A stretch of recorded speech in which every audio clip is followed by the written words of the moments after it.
Okalety ry zama ny toetra tsy mety, fomba ratsy tsy ilaina, tsy mampandroso ny saina. Na mitovy na tsy mitovy ny zavatra hiainana, se mba ho avy no mpanjina tsy mokondole ro fiaina. Okalety ry zama ny toetra tsy mety, fomba ratsy tsy ilaina, tsy mampandroso ny saina. Na mitovy na tsy mitovy ny zavatra hiainana, se mba ho avy no mpanjina tsy mokondole ro fiaina. Aiza renao zany, aiza renao zany, hatiaty tsy milay, tsy miaraka aminay. Aiza renao zany, aiza renao zany, natoka tinao ny fialonana velao.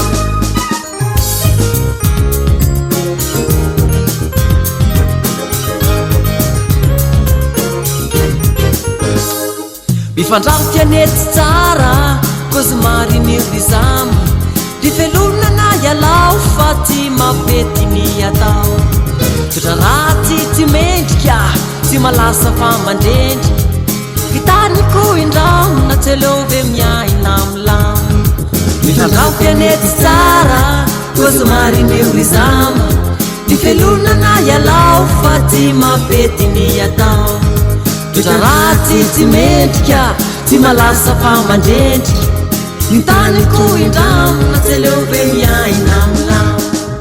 Aiza renao zany, aiza renao zany, adiady tsy milay, tsy miaraka aminay. Aiza renao zany, aiza renao zany, atoka tinao ny fialonana velao.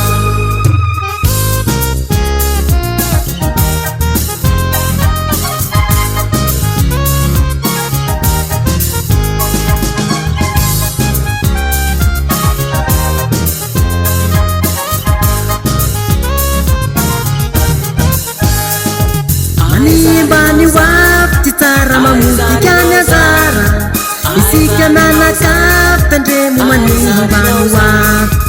Manimba ny wafty tsara mamotika ny azara, isika nanakafy tandremo tsy zarazara. Aiza renao zany, aiza renao zany, natoka tinao ny fialonana velao. Mifantarify ry zama, fialonana aza tao. Mifantarify ry zama, fialonana aza tao. Aiza renao zany, aiza renao zany, adiady tsy milay, tsy miaraka aminay. Aiza renao zany, aiza renao zany, natoka tinao ny fialonana velao.